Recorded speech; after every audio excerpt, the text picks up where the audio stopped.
Governor, there's an issue right now that's a statewide conversation about a book that's in a North Kingstown school library. Some people are saying it's child pornography. Some people are saying it's in an effort to educate people about gender identity. In your opinion, what sort of autonomy should school districts have when it comes to making decisions about the content inside a library or something of that sort? So I don't really know the details of the book, but local issues, people are pretty responsible in terms of how they manage it, and I would think that we'll leave it to them to determine what they feel is appropriate and what's not appropriate. Thank you. I don't Go know to Brian other than that, I next. don't know much more about that. Governor, I know you said that the vaccination rate is closing in on 90% amongst adults who've been resistant to the idea of more vaccination mandates. Do you get the sense that the health department would like to see more mandates, whether it's for state employees or teachers or any other sector? Well, I think that we've done very well without the mandates. I think that, again, I continue to say that the reason that we did the mandates on the healthcare workers, that healthcare workers need to be healthy to keep people healthy, and we were asked by the hospitals as well as the nursing homes to take that step. So I think that was appropriate. But we've been very successful without mandates and vaccinations to get to these levels. And I would think that we will continue to do that. And I would expect that when the 5 to 11 opens up, that we'll again be a leader because we got everything in place to make sure that as many parents that want their 5 to 11s vaccinated, they get vaccinated. Is there a political aspect to this where you don't want to upset, especially, I guess, unionized workers in a year of an election? The state workers' negotiations have been going on for months now, and nothing's come of that in terms of a vaccine mandate. Yeah, again, I'm not, the mandates were necessary, and the healthcare workers, where we're being successful without mandates. I think that's the prudent course to take, and we've been very successful on that. And I would also, on what has happened because of the vaccination rates, last week we had, and over the last several weeks, the lowest death rate in the country, the third highest, lowest infection rate in the country, and so you can't, we've got a good strategy in place to keep people healthy in the state of Rhode Island, and where there's not a need to mandate, there's not, we don't need to do that. We can keep these numbers going, and I don't know how much more successful you can get the 90% of the people vaccinated at any given time. So we're fortunate that the people of the state of Rhode Island responded the way they have, and I would expect that they'll continue to do that. I think that, what was that in my number, about 100, a little over 110,000 that's still available to get their vaccination to get to 100% of the adult population. Alexa? Yep. Hi, Governor. Senator Ted Cruz said that he wanted to relocate ports of entry for undocumented immigrants to Block Island and Newport today. Did he ever reach out to your office on this plan? No. No. And what No, do you I don't have direct conversation with Senator Cruz. And what do you think of this plan that he introduced? I don't know much about that. I know that Rhode Island will do its part relative to Afghan refugees. We're certainly going to do our part where we can, and I would think that, other than that, I really don't have a real good comment that is polite at this point in time. All right, next over here, Christina. Hello. Yesterday, Channel 12 reported that there are nearly 1,000 bodies buried underneath Route 37 that were not relocated when the highway was built. RIDOT tells us they were aware of the situation. We want to know if you were aware that the state built a highway over a graveyard, and kind of what your reaction is and what your message is to those families impacted. Yeah. So first, to the families impacted, it's I can see it being incredibly difficult and heartbreaking for them, and so certainly we empathize with that action that happened, I think, in the 1970s or something like that. Certainly I wasn't around in that period of time, but yeah, I would think that more information is needed, but we know that DOT is working on getting more of the background, and once we get more details, we'll share that. But yes, the families are, it's more than reasonable to feel as though that they should be upset about not knowing or not being informed at that point in time when bodies were removed. Thank you. Kathy? two totally unrelated questions. One is, we had a story yesterday about the state sitting on $20 million and access to more to do major renovations at Eleanor Slater. And it hasn't, it's been there since 2018. Nobody's touched it because there's been changes in administration, indecision, changes in plans. So my question is, when are you going to, your administration, make a decision on what needs to happen there, whether it's closing Zambarano, relicensing Zambarano, closing Reagan, leaving it open, changing its mission? When do we get a decision out of the McKee administration?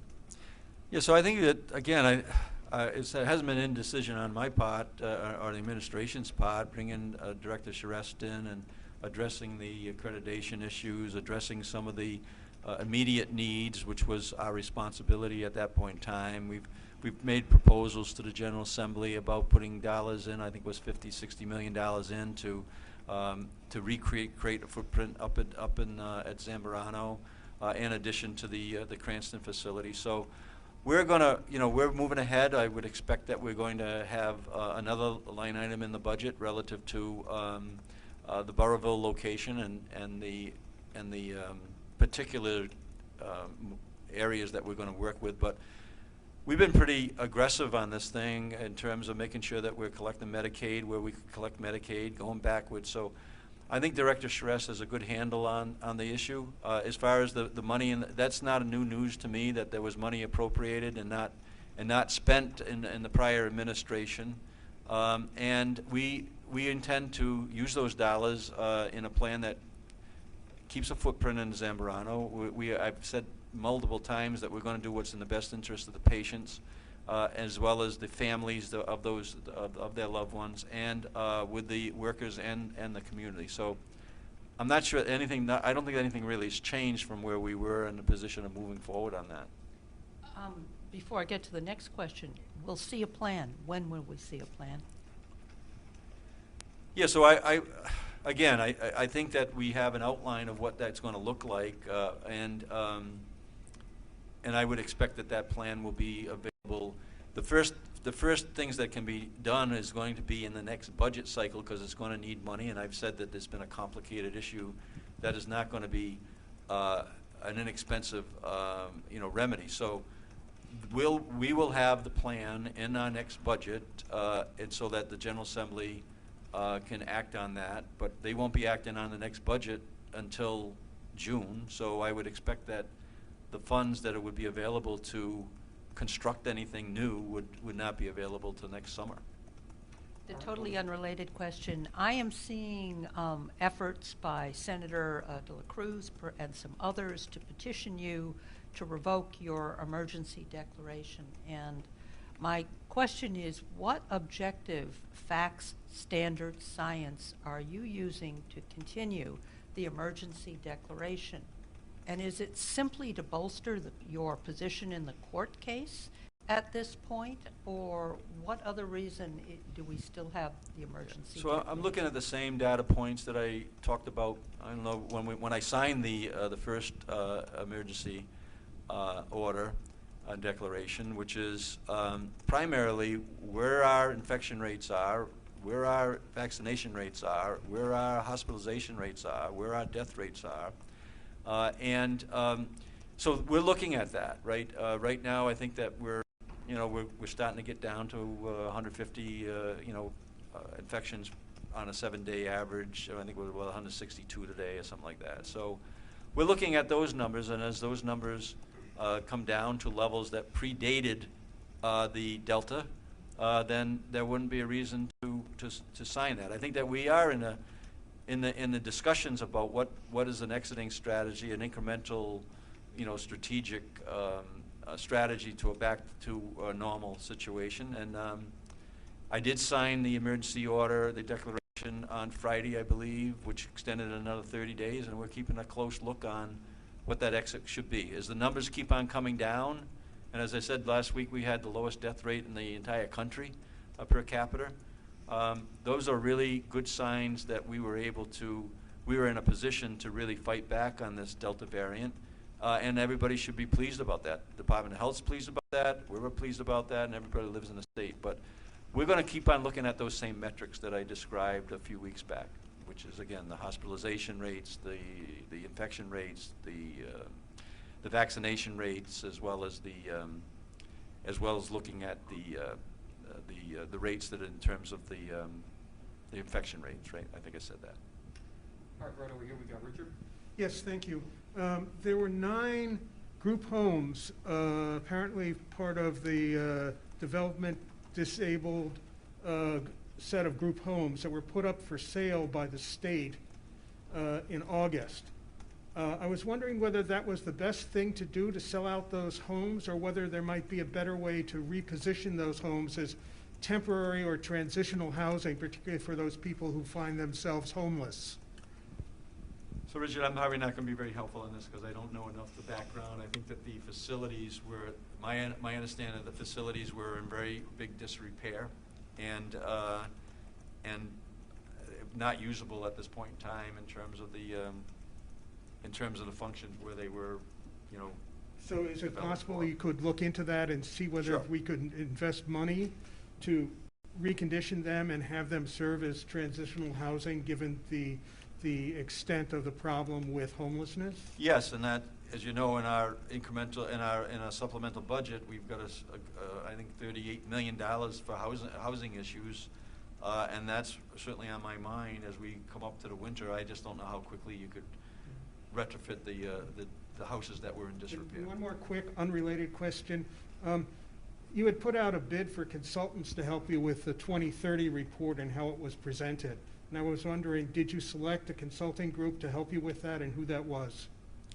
Yeah, so we received we had received some from out of state, in state. I believe we ended up with URI, and I wanted to keep it in state for a Rhode Island 2030 plan. We wanted to keep it in state, so URI has been assisting with that effort. Thank you. Their economics department, I believe. Well, thank you so much. We'll do it. Brian, I think we got time for one more. Sorry, Hold on, Brian. Governor, I know you said you were reviewing the Rhode Island Foundation's recommendations.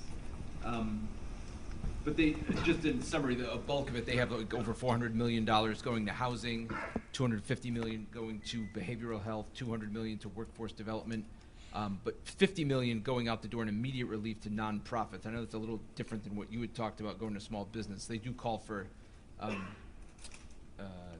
million to go to small business at some point. What are your thoughts on that? Does that sound about what you're thinking in the ballpark of some of the things you wanted to spend on, or is it a little not getting it out fast enough to where you want to get it? Well, I think before you zero in on final numbers, right, you got to make sure there's plans for each one of those things in terms of how you would expend those dollars. But in principle, the housing and the health issues, along with you know, there are other variables that are in their approach. I like the Lieutenant Governor said, they're consistent with what we're looking at. I think that there's other areas that we need to address, which is certainly economic recovery.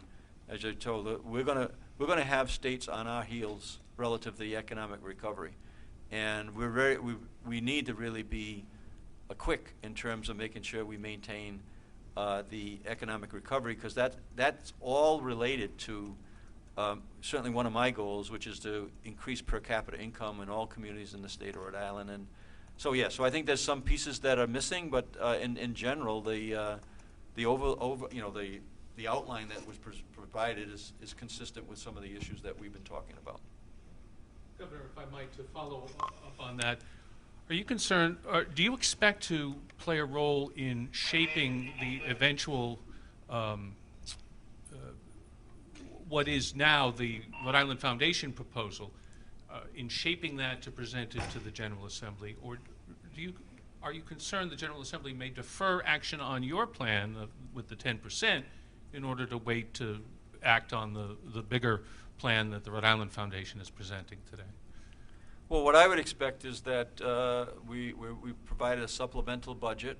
Well, hopefully it gets acted on this fall. If it doesn't get acted on this fall, we plan to provide an additional supplemental budget in January in addition to the 10%, because we can't be waiting till next year at this time to start distributing the dollars. So if it gets into the 2023 budget, then it gets passed, and you know the timeline, at end of June at the very best.